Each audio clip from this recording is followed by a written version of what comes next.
Live.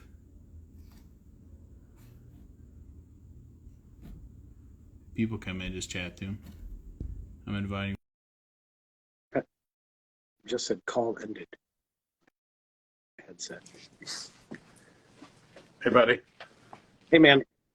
Just lost Bluetooth. Okay, come around this way. Hold on one second. We're off to a great start. What's that? We're off to a great start. Yeah, fantastic. I just Bluetooth, so give me a second. That's fine. There we go. I got time. Oh, I got it back. I got it back. You good? Yeah, I can hear you. I can hear you too. Hey, man. How you doing? Hanging in there. How about you? Man, I'm doing all right. It's been a week so far. Kid was sick, so Monday, Tuesday a little rough. Out of school, but Yep. Yeah. But How are you doing? I'm good. I was up a little later than I should have been last night, but I was winning, so I stayed. Awesome. Longer. I love it, man. Yeah. I love it. Yeah. So here we are. I guess let's wait a little bit for some people to come into the room, and we'll get this thing kicked off in a few minutes. All right. Sounds good. We got some people joining us here. Yeah. Oh, hey, Aaron.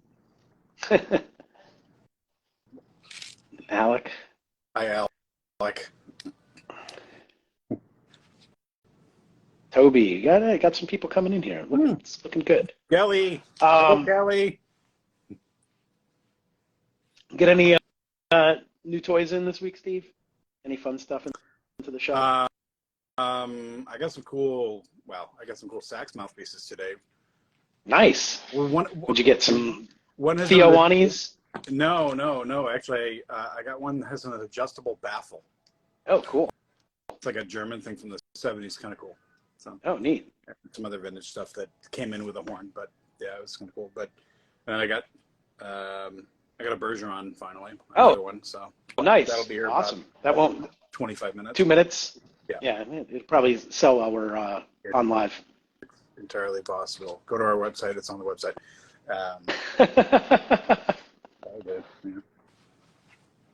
Yeah, we just got in two Edwards X13s that I had with a custom nickel flare. Oh man, they're so good. Super cool. They're so good. I think JT got some pictures of them today. I'm gonna have to ask about that. I want to know what like. Oh man, they're beautiful. Those things are never bad. Yeah, those great horns. But the nickel flare, it really does some really interesting things to the sound and the color and with the slotting, and yeah, it's really neat for a horn that's already pretty cool. Next level. Yeah. Yeah, man. It's like the Olds.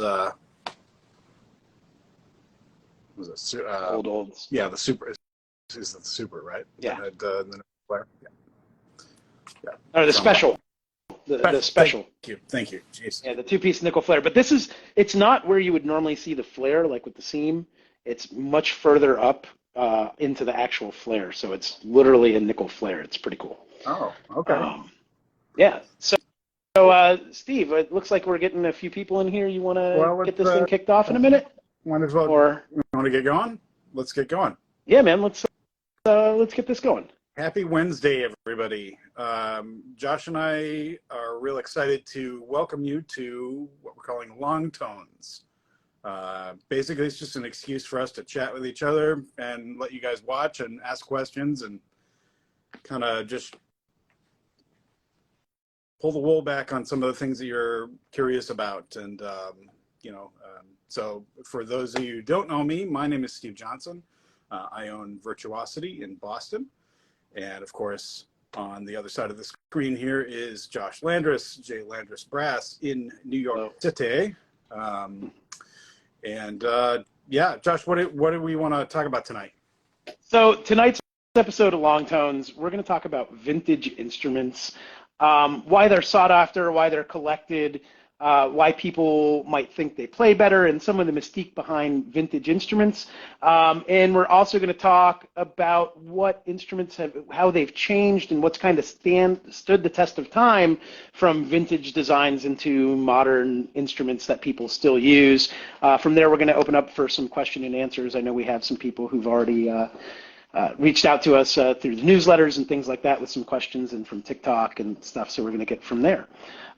So first thing I'd like to talk about with you, Steve, is, one thing that everybody always brings up. It's like vintage instruments, they're made better, they play better. There's a really big market for them. There's a lot of horns that sell for big money being used vintage instruments. And just want to talk about why they're collected.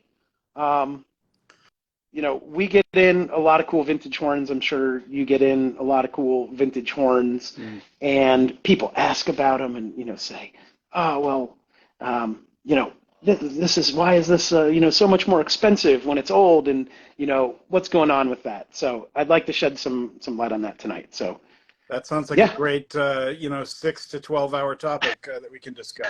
But I don't think we'll have that much time, but obviously let's keep it brief. I mean, but it's a big chunk. I mean, for every new horn that sells, there are about 6 or 7 people who ask about vintage horns, and part of it.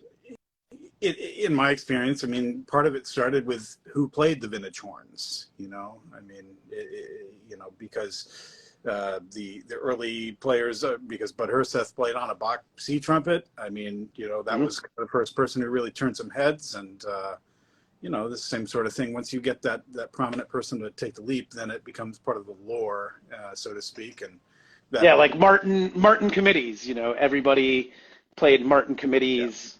In that bebop and jazz era, everybody from Dizzy, Miles, everybody played Martin committees, and still to this day now people play Martin committees because it has that sound. Or Queen on flugelhorns. That's another one that a lot of people always, oh, do you have a Queen on flugelhorn? It's because that was the sound of the time, and that's what we've grown accustomed to. Sure. But some things that I find really interesting about the vintage instruments. So I love old horns. I collect. For those of you, and Steve, I have tons and tons and tons of old horns. I got instruments going back to the 1820s all the way up to now. I have a lot of Bessons. I think I'm up to like 78 Besson instruments. It's kind of crazy. I just like old vintage stuff. And when somebody asks me, hey, I'm thinking about getting a vintage horn, these people played them, what do you think about a vintage horn? And I always like to first, as a repairman, think of condition of an instrument. There's a lot of old horns out there. Mm-hmm. And since I talked about it before, I'll just talk about the Martin Committee. We see a lot of Martin Committees that are just trashed. I mean, they were very soft horns. The bracing was very light. They were easy to damage. Part of the design was resonance and, lightweight. It was marketed as the extended range trumpet. But they got damaged, and they were good playing horns, but when you have things that were repaired and smashed and repaired and smashed and repaired and put back together, and they're not going to play as well as one if you find that closet case of a horn that, Well, I mean, they were daily drivers. They weren't vintage horns back then. They weren't collectibles, so to speak, at that point. I love that mug, but you find this all the time. I mean, this is, I played this day in and day out, and I played the hell out of it, and it's they didn't think of it as a collectible at that point. It's like having baseball cards from the 50s. I mean, my dad put Mickey Mantle baseball cards in his bicycle spokes when he was a kid. He didn't know, So, but that was, the quality benchmark, and that's why they're still around. I mean, they definitely made more than a few of them, but the ones that survived are, certainly the good examples that we like to keep in circulation if we can. Yeah, of course. You bring up a good point, like daily drivers. Like these horns back then, people, the music era when you had, like, I'll talk New York a little bit because it was a crazy scene. You'd have people who would play, jingles in the morning. They'd go play, TV gigs or studio gigs or something, then go play in an orchestra at night. And these guys were running back and forth and playing all the time. There was a lot of time on the horn, so it would get worn and broken in. And they were really great playing instruments. Manufacturers back then, and a lot to today. Back then it was a good job to work in an instrument factory. You had to have skill sets. There were generations, like in the con factory, you had generations of a family working in the factory, and that's what they did. They were instrument makers. Sure. And stuff was made really, really well back then, and it held up for the players then. And then you find the one, that's been sitting untouched for, 50, 60, 70 years. It's just like, wow. And by all means, that it could be a great instrument. It could be a dud. I mean, you don't know, but until you play it anyway. I mean, Stradivari didn't make all of his violins don't play the same, so something handmade like that, it's certainly something to consider. Yeah, of course. It's funny. We had a horn come in the other day for some work, the vintage York, really nice horn, but there was missing braze at the port going out of the first valve to the bell tail. That was there when it was made, 60 years ago, and it's like, man, how did somebody play this with a big hole in the horn for like 60 years? Yeah. But we're getting it squared away. Do you have a favorite as a trumpet player? Do you have a favorite vintage horn? I mean, it's kind of hard to argue with a Mount Vernon era C trumpet. I mean, I've been very lucky. I did get to play Mr. Hirth's horn at one point when Mark Ridenauer was doing a master class, and he was playing that at that point. I mean, hard to argue with that one. But we also had George Mager's C trumpet here that was also owned by Tom Rolfes. That's you just had that one, right? That looked one, beautiful. Yeah, gorgeous horn. And from what we understand, I think it was one of the last, if not the last, C trumpet that Mr. Mager purchased. He passed away in 1950, and this was purchased in the fall of 1948. So. This would have been very soon after Mr. Hirseth and Mr. Nashin, who I actually studied with in high school, both Chicago Symphony, had left New England Conservatory. But those two, in terms of instruments that I would actually perform with, those are, right at the top of the heap. The one that I really, and I know you know this horn because you did some work on it at one point, Josh, was the Adolph Sax cornet. Yeah. That we had. That was a beautiful instrument. Oh, such a fun horn to play. I mean, yeah, that's I think I restored that one. If I remember correctly. Yeah, that was wow. It was like an 18. It was made a couple of years after the Arbin book was published. I mean, yeah, so it was an early horn. It was incredible. Yeah. And all those crooks down to, I think it was down to G, if I'm not mistaken. So, but yeah, that was a great horn. I really enjoyed playing that one every now and then. But in terms of a collectible instrument, not something that I might go out and play in public.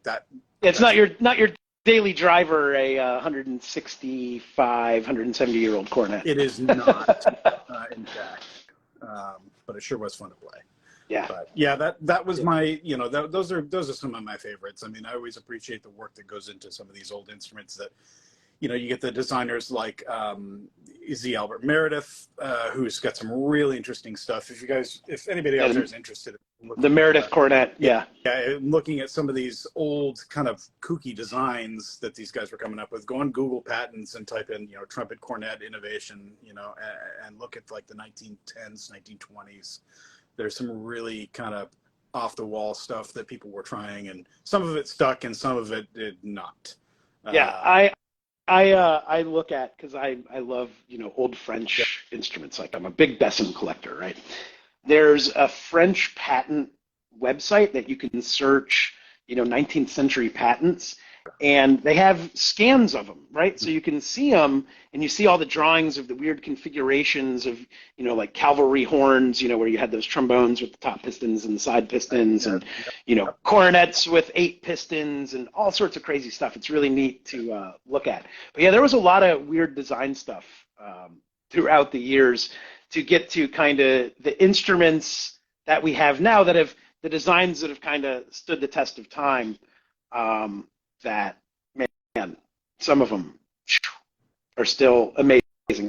I'm sure, like you said, the Mount Vernon cornet, or C trumpet, plays as good as a horn today, if not maybe better than something, and still real special. It depends, and I think that's kind of the when we talk about vintage horns, there's always a disclaimer, when you say it plays, in some ways it plays better, some ways it is usable in a modern setting.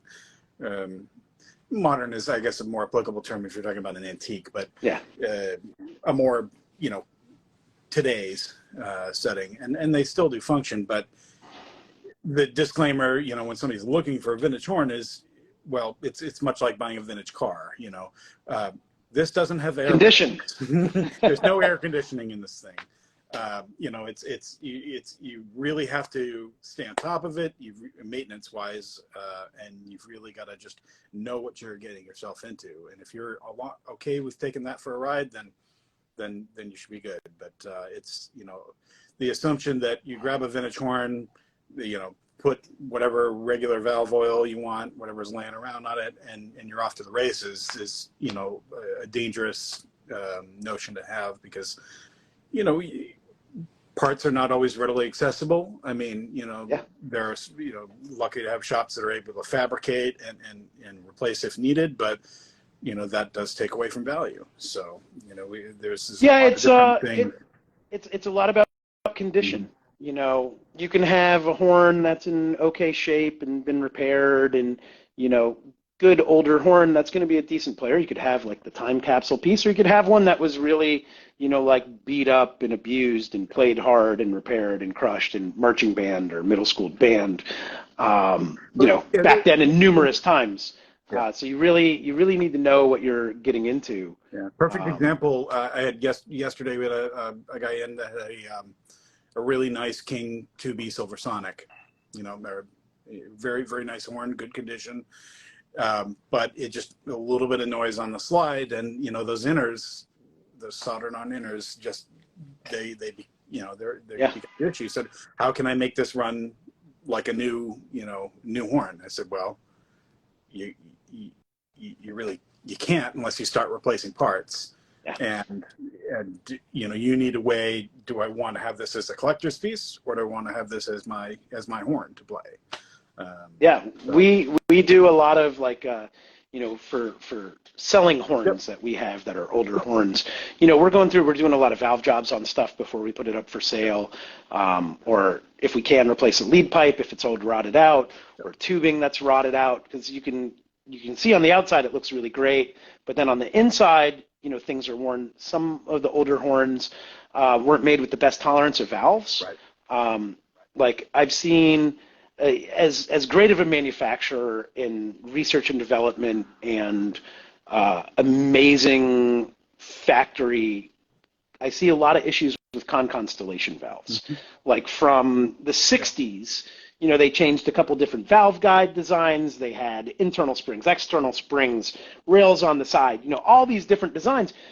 The valves were tight, but they never really worked well. Yep. And then from there, people played them, and then they wore in really poorly because there was a lot of wobble in the stems or whatever like that, and you have, cons that are great horns, but the valves leak like a sieve. Right. Yeah. I mean, that creates playing issues too. I mean, kind of a side tangent on that. I mean, you're also, if we're talking about a con cornet, let's go a little earlier. Say we're looking at a New Wonder, something, New Wonder, mm-hmm. or one of the early ones anyway. If we're going to just jam a trumpet cup cornet shank mouthpiece in there, like most of us would do because it's comfortable, and then say, well, this is not playing in tune. Well, I mean, there is a reason for that.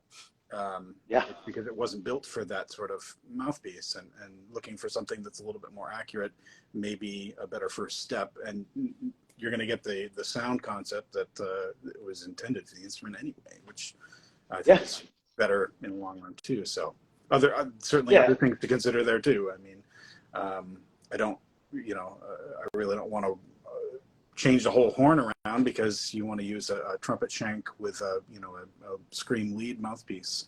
Right. But with your horn, I guess, I'm going to do it. Yeah, it kind of brings up the next kind of segment, Steve. Is it's a good point because you talk about the shape of the mouthpiece, right? Yep. So our next step is like, what are the difference between vintage and modern era, and what changed, right? Yep. We touched on designs and patents a little bit of old makers and how they came up with all sorts of different things, but really the main design that has carried over for trumpet.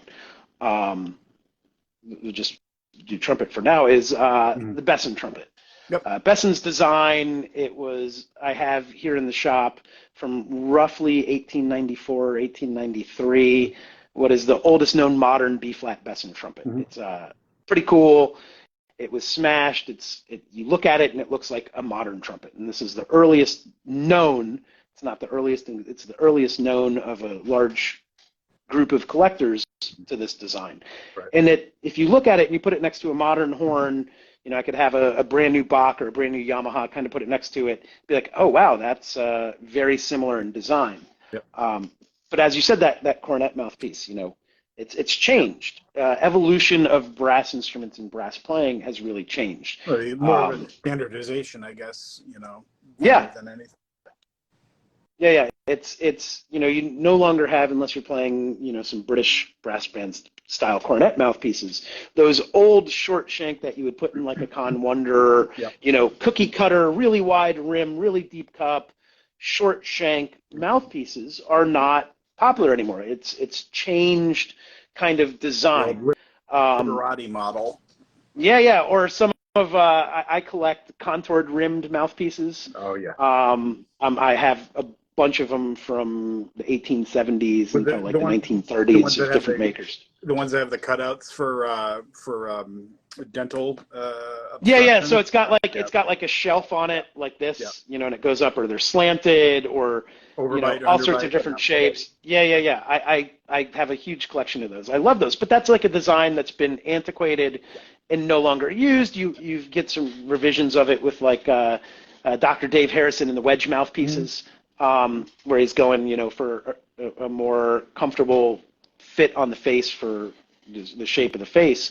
But trumpets, that early Besson design that then Bach brought on has really kind of, I think, dominated the trumpet market.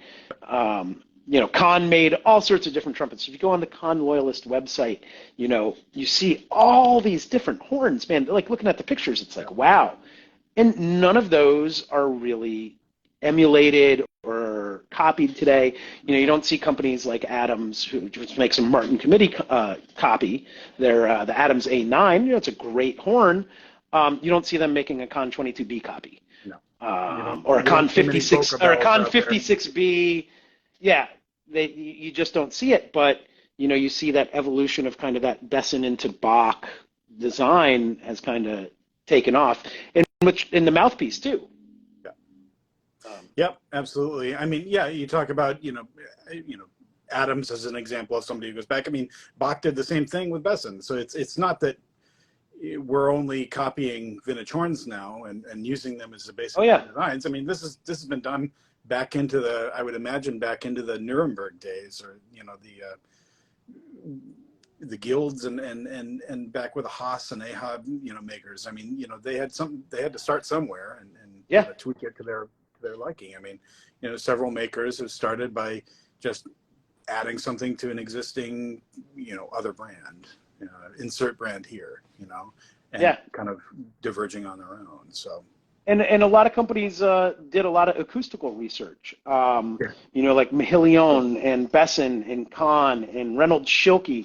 These people and companies, they did a lot of research of acoustics and tapers and how the air goes through the horn and the valve section and the airway to get to where we are. I think it's funny. People are always like, oh, it's a copy of this, it's a copy of that, it's a copy of this. Oh, it's a Bach 37 copy or whatever the case may be.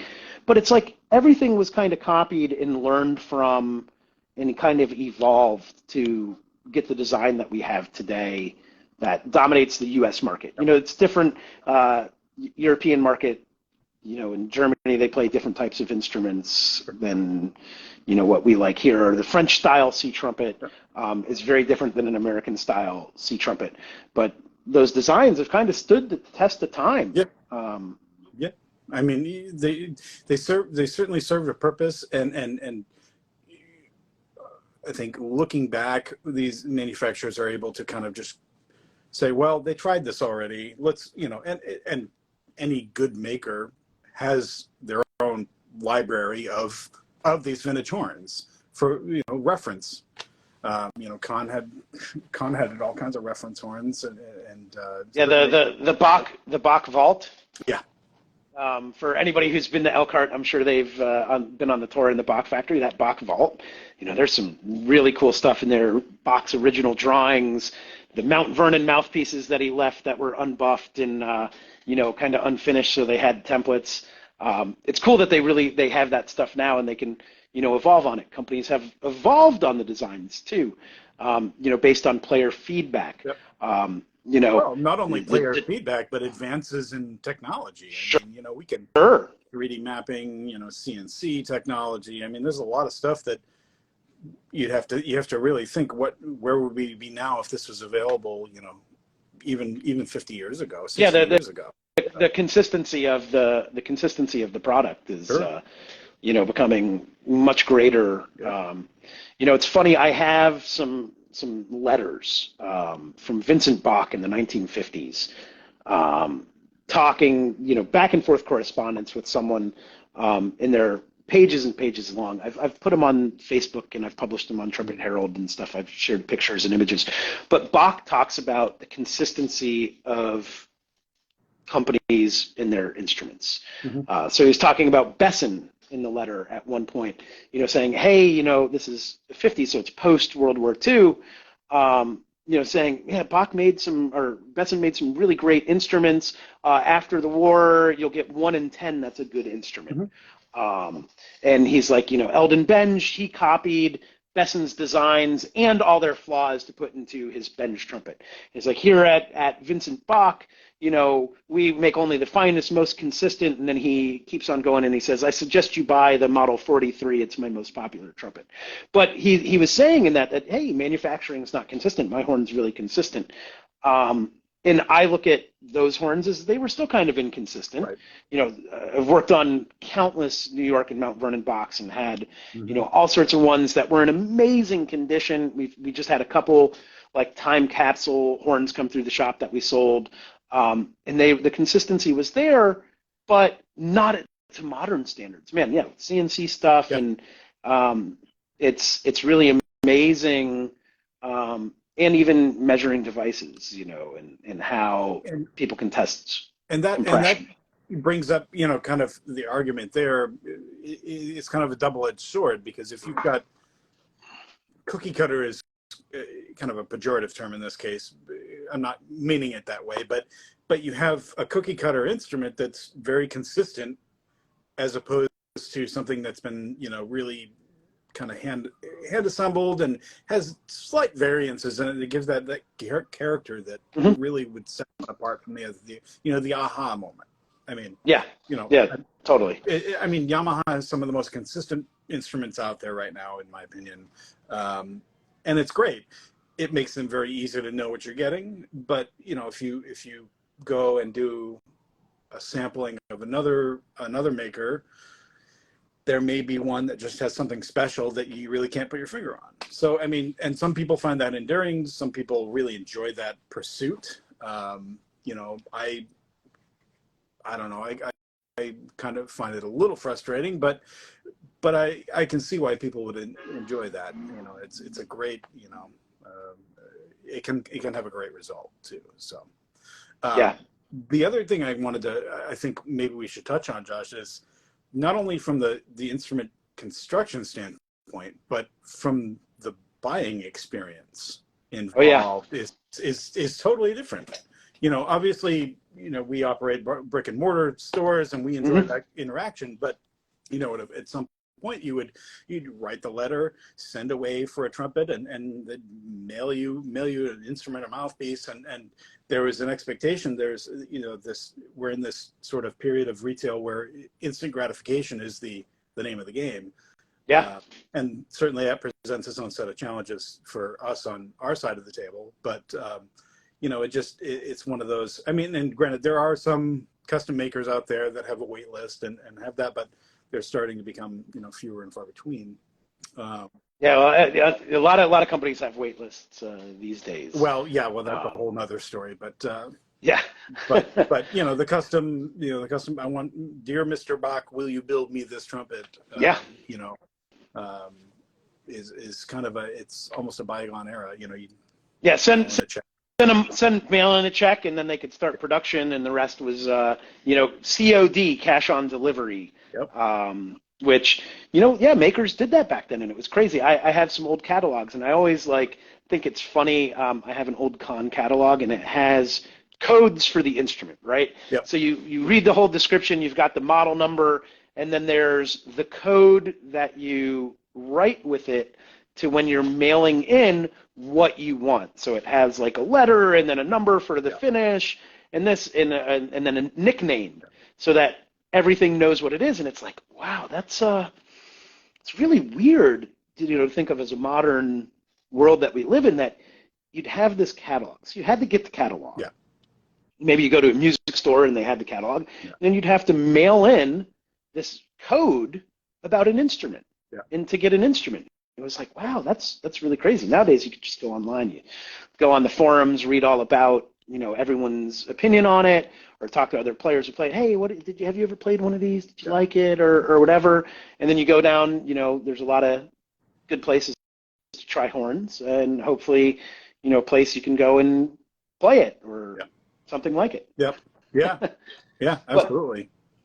But you just to go real quick, you hinted on the value of it too. Oh yeah. I would love for you to talk, for your experience as a retailer, the value of vintage instruments and where it goes. I mean, and you deal with crazy stuff like saxophones. I mean, we're not even going to go there. Yeah. Of like what some of the vintage saxophones sell for. But tell me like your thoughts on the value of old and vintage horns.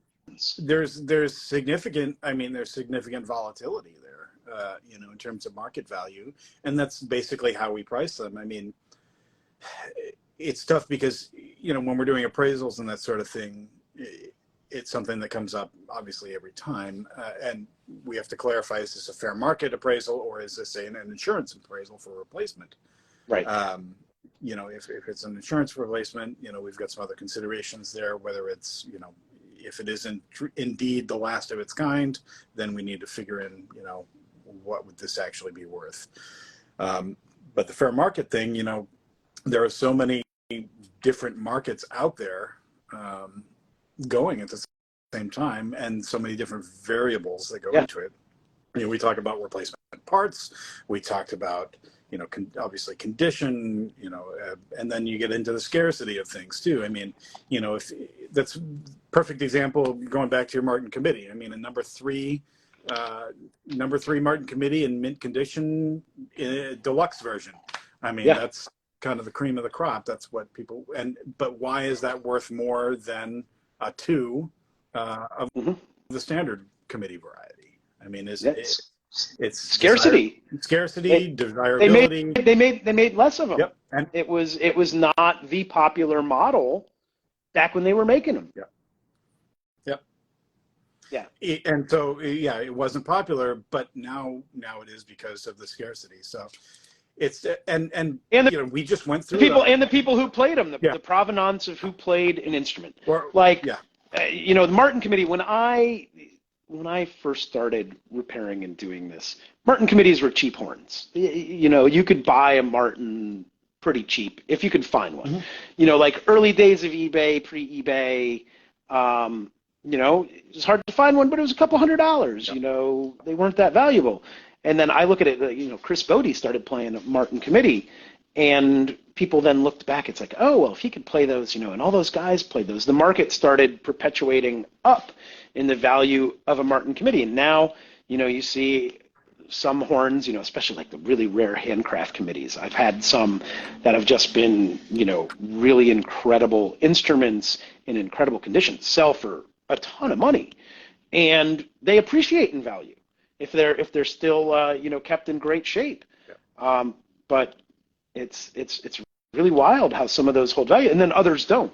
It's the condition. You get the one that was smashed and re-lacquered, and you can't see the engraving anymore. And yeah, there have been. I mean, and to that end, there are some. You have these limited run horns that are coming out now that some people are squirreling away, hoping one day that they'll have a closet.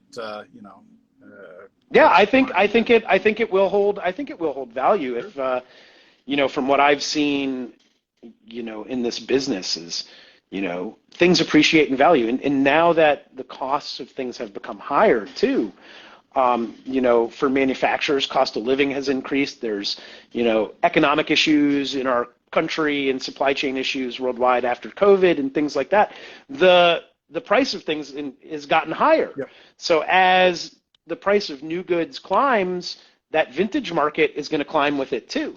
So if you're looking at, hey, I've got some horns that I might want to sit on as an investment. I like playing them. I'm going to take care of them.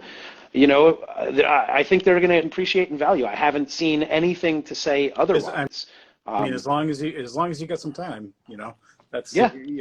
But and to that point, I mean, we don't even have to talk about vintage horns. I mean, used horns come up with that market swing as well. I mean, the example I give is, my first box Strat I bought in 1997 is worth more now than it was new then. Yeah, which makes me feel incredibly old to say, but it's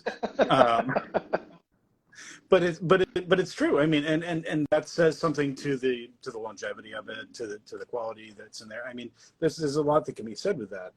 But pivoting back to the vintage thing and the volatility of these pricing, we just came through a time period, with the pandemic that really kind of screwed with pricing on vintage instruments, because there were a lot of people who unfortunately needed to get rid of them to get some cash, artists that just needed to get some cash in the coffers. And that really drove prices down. I mean, you talked about my saxophone market that we have to keep an eye on too. And, the Mark VI, that's kind of the litmus test for vintage instruments. Really, the price on those went way down. Yeah. And now it's starting to swing back up, which is good for collectors and retailers as well. But it was interesting to see just kind of what effect that has on it, and new released instruments can certainly have that effect too, and there's all kinds of these variables that just finish originality. I mean, we've talked about this before, but what a lot of people don't realize is when you used to go in to have your trumpet serviced back in the 50s, 60s, they'd re-lacquer it for you too. Man, that I can't believe you touched on that. So I was cleaning out some paperwork today, like. I had stacks of, stuff that needs to go into my museum that I hadn't put in. I found I had some handwritten music by Rafael Mendez and some Rafael Mendez sheet music that was signed, and, some advertisements that I had. And this is a stack that I need to organize down in frame and whatever. But in there was this old Giardinelli catalog, and it had price list for repairs. Mm. And it was $35 to do a valve job on your trumpet, $45 to do one on a baritone euphonium, and then it was $65 to gold plate your trumpet. $65 to gold plate. And it's like, wow. Now, I know the time change and inflation and the cost of a dollar and prices have risen, but it's like, wow, now it's like over $2,000, just in the cost of gold to gold plate your horn. And just so everybody's clear, gold plating isn't just like throwing a plate of gold over whatever's there. I mean, if it's a lacquer horn, it's got to be stripped and then silver plated and then gold plated in order for it to take. And that's, there's a lot that's going on there. So, geez. Yeah. But it was $65 gold plated. Oh my God. Yeah. Like when I got in the game, it was like $275 to gold plate a horn. Yeah. just the plating cost of gold, which was Well, crazy. and now there are fewer and fewer people that are doing it too. I mean, Yeah. That's certainly a consideration. I mean, and for that matter, I mean, there's fewer and fewer people that are doing, the old world, repair style, stuff. It's becoming definitely a, market scarcity as well, just like the horns have been. So Yeah. Yeah. And there's certainly some things that we can attribute that to, but that's another episode. Yeah. So, Steve, we're getting some questions in, and people are commenting in chat. I know we had a couple questions that people had reached out to you. If you, let's see here. I think the first one came from your newsletter. So yeah, came from our newsletter. So it says from Dan, he asks, out of all the vintage brands and models that have been made, which is your favorite? I touched on that earlier tonight, Dan. My favorite, Besson. I am a Besson fan. I've got some old Bessons in the museum and in my collection and for sale that are just really incredible horns. They were made very different than instruments today. I'm talking like the pre-World War II horns. Everything was made from sheet metal, right? So it was sheet brass. It was sleeves on sleeves in the casing. The braces were made out of sheet. The lead pipes, the receivers, the tubing was all made out of sheet. It was like the manufacturing tools, the equipment they had back then, it was all seam tubing instead of extruded and drawn tubing that was seamless. And some of those horns play great. I've got one in my collection that's on loan to me from my friend Dave Rogers that belonged to a very good friend of ours and a lot of musicians out there, the late Hal Oranger. Hal was a fashion photographer in New York and a huge instrument collector and very fond of Bessons.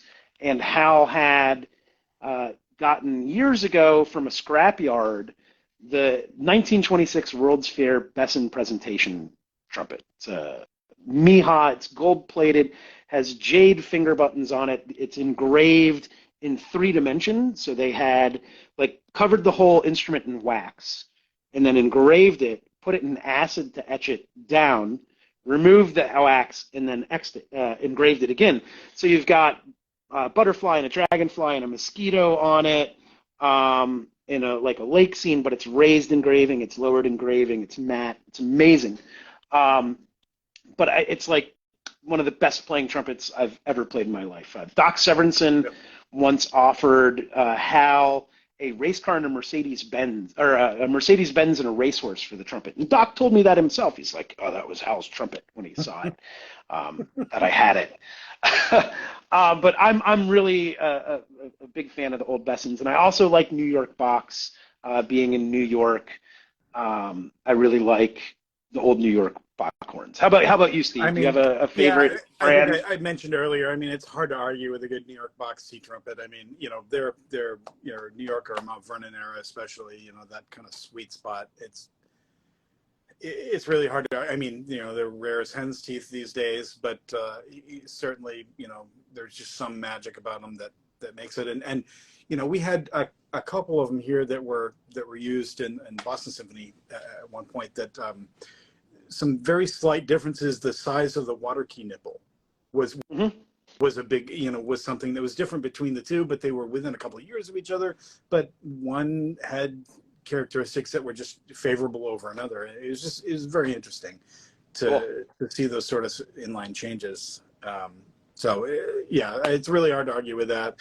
Again, the Adolph Sax cornet that we had here was another one that I really just the craftsmanship. I mean, you picture these guys bending these tubes and doing all this crazy stuff by hand, and it's incredible. That Adolph Sax, Steve, just to interrupt you real quick. Speaking of the handwork, so back then when this horn was made, this was, I forget what year it was. It was like 1848. No, 1860. Oh, it was a later one. Okay, I'm confusing another one. Yeah, 1860.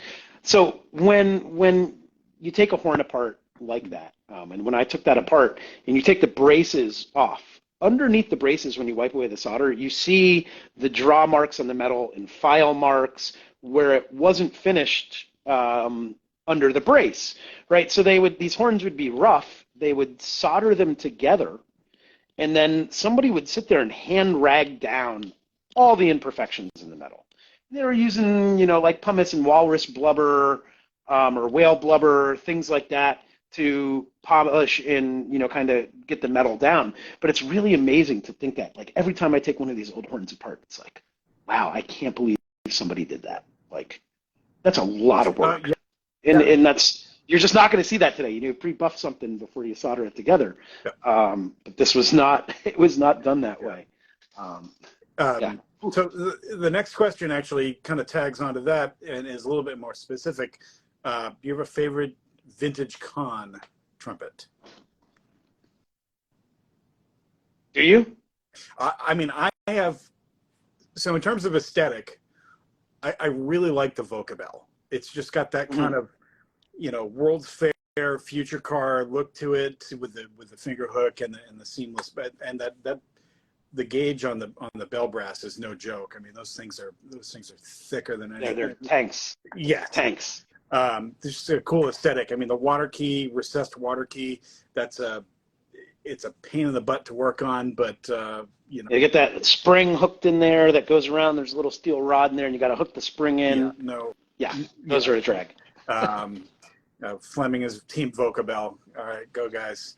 But it's with the Conn. I mean, the old cornets are great.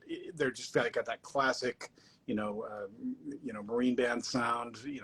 Early cornet soloist. But the 38B is also a great great horn, and one that remains popular with players today. I mean, Conn was great. I mean, Conn made a lot of good stuff. I mean, let's just be honest. I mean, a lot of different horns throughout the years. Yeah, it was a lot of variety. I think they made more than they made more than any other manufacturer of different models of horn. Yeah. So. And they were all different. Every bore size you could ever imagine, long bell, tight bells. I really liked, from a cosmetic standpoint, it's a little weird, is the old 56Bs with the underslung third slide trigger. It's like a really narrow pea shooter horn. I've had a couple that were gold plated and really fancily engraved. And I thought they looked great. But I think the play, I really like a 22B. Man, you get a good condition 22B, that small bore, like your 38B that you like. You get one with tight valves that's not rotted out, with the regular tuning slide, not the quick change to A tuning slide. Be more I think those Josh. Jeez. I mean, I think it's a really good horn. Yeah. In the early models, the later models are okay, but I like the early model more than the late model. Which actually is another good pivot. So the next question comes from one of our newsletter people here at Virtuosity. I've noticed that some of the vintage brass engraving often has a distinct style that differs from modern engraving, and I'm curious to understand why. Did something change in the process, or was it a situation where the style/era caused it to change? And he says, thanks, love both your stories. Well, thank you, Ethan. We appreciate you. So I can tell a quick story about this, actually, because I asked, I was in Paris at the Selmer factory and asked Jerome Selmer about this, because they had switched over recently to, computerized engraving. And I said, what is the reason? We always found the hand engraving to be charming. And he said, well, workers' comp. Doing this all day. I mean, you're just asking for carpal tunnel and Yeah, and stabs in the hand. Yeah, stabs in the hand, repetitive motion. That's just like an HR department's worst nightmare. In modern times, anyway. I mean, there are some people that are kind of reviving the art, which is great to see.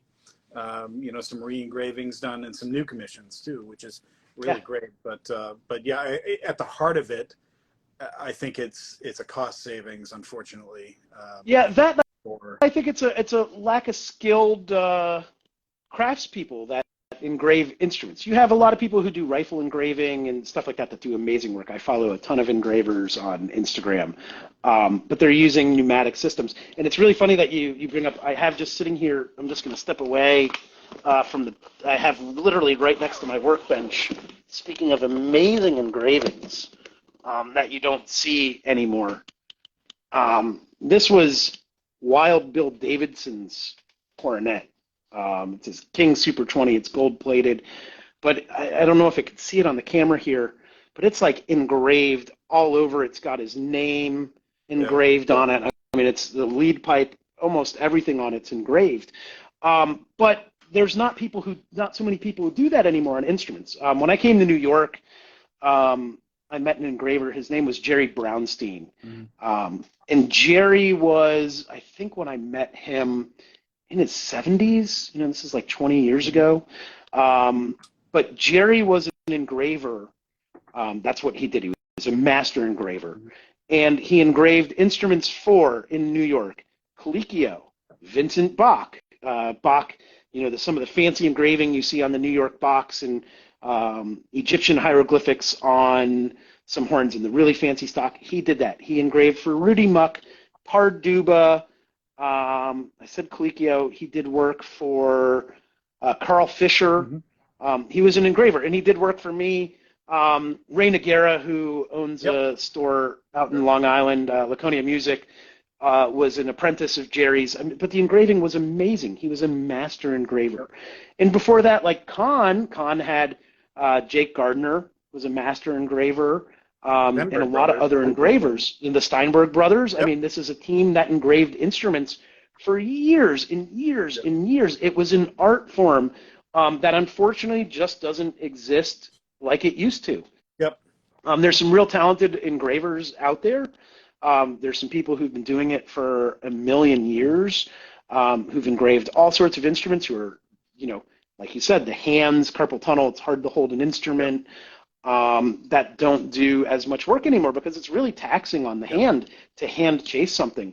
So that's why, to me, it's the skill. It's just like one of those dying art forms to do master level engraving. One of the cooler things that I've seen is Mark Metzler. I was visiting him once in Indiana and showed me the book, the book of the masters for each trumpet model. That had the engraving pattern. Just it looked like a tattoo book almost, and it very well could have been. Those would make great tattoos. But it was just very cool to see. This goes on this model in this position, and it basically just lays down like a stencil and draw it out. And then they engrave through it. They had like they had an engraving department. And nowadays, you see computer engraving, and some of it's good, really good and nice, or acid etching. But I really miss, the stuff like this really beautiful hand engraving. Well, I mean, so I think part of the reason why the vintage horns have that charm too. I mean, and maybe if that is still the norm, they wouldn't stand out quite as much. I mean, a theory, but it's certainly something that we all kind of fawn over when we see that sort of stuff. I mean, some of the Kahn and Selmer engravings too. I mean, you have these landscapes and these very detailed scenes, and what did they just get on a tangent and want to go deeper? I mean, it's some of them are just incredibly detailed, and it just it's like a kid that shows off. If you haven't. Glass. If you haven't checked it out, Ethan, check out Ray Noguera. He has the Musical Instrument Engraving Museum online with some really, really amazing stuff. Steve, we have, I think, one more question here that's coming in off of our TikTok. For those of you who don't follow our TikTok, check it out. Have some fun stuff on there. This is coming from Hee Hee Ha Ha 50. Says, what specifically is the best brass instrument for soft jazz soloing in your opinion? Thanks. You wanna take that one first, Steve, or I mean, the easy answer is flugelhorn for me anyway. Or just practice playing quieter. But no, I mean, flugelhorn's always been, my favorite for, it's like small, small combo jazz. And not that I'm the guy that's actually up there playing, but I am, certainly a fan of listening to people play that way. I mean, but there are some guys that can get that dark kind of smoky sound on a trumpet too. I mean, Chet Baker and all those guys. This is great. So that would be my vote. Yeah, I think there's hee hee ha ha 50. There's some really neat modern horns out there that by design are designed to play darker and mellower and warmer, verging on that flugelhorn vibe. Adams makes some, Van Laar makes some Martin Bohm, another European maker, some American makers. Mike Del Quadro builds a horn that can play really dark, warm, and mellow. And it also comes by design in throat size of the mouthpiece and cup shape, as well as the shape of the bell. It all kind of plays into effect into that warmer, darker sound, and also it's natural playing. Like I have a very bright sound, so for me, if I want to darken something up, I'm going to go with a deeper cup in my mouthpiece, more open throat, so I can use the air differently to play a little bit darker or soft. But yeah, still flugelhorn, like Steve said, I think is kind of the way to go on that one. Hard to argue with it. Mellow, warm. That's really nice. You get a nice flugelbone solo in there. Might not be a bad idea too. Yeah. So thanks for the question on that, and thanks everybody for tuning in tonight. This was our first episode of Longtones. Thank you all for coming in and joining us tonight. I hope you enjoyed our conversation. Don't forget to subscribe to our social medias, Landress Brass for me and at Virtuosity_Boston for more exciting brass topics and insights. Steve? Yeah, that's it for me anyway. I mean, and just make sure you keep an eye out on our socials for the dates and details for episode 2. If you've got input or anything like that, please send it to our accounts on the DMs here. I want to give a special shout out to JT and Alec, our producers here, who are keeping awesome things guys running behind the scenes here. Josh and I are just here talking. Those guys are running around doing scripts and all this crazy tech stuff. So we appreciate you guys very much. I know you're watching the other room, but thanks guys. And we are very excited to do this again. So Steve, it was great to see you and chat with you tonight, man. I really enjoyed it. Again, thanks everybody for turning in the Longtones. Alrighty. Have a good night. Thanks guys.